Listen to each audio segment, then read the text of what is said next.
Hi, it's me again with Corel Draw Tips and Tricks, and I said I wasn't going to do any more. And while that video was loading, I started playing with this and trying to change it up. If you didn't like the configuration of the places, like there's a little bit of light gray there. Well, if you go to your shape tool and grab your smudge, you can actually grab on that.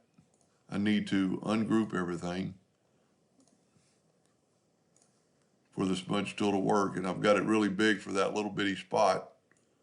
But doesn't really work on that little bitty spot, but you see what I'm going to do in just a second. I'm going to make this thing quite a bit smaller and click on the green and then just bring the green into that other green. Now, it doesn't look like it's there, but if you go to Object, Order, Front of Page, that green appears.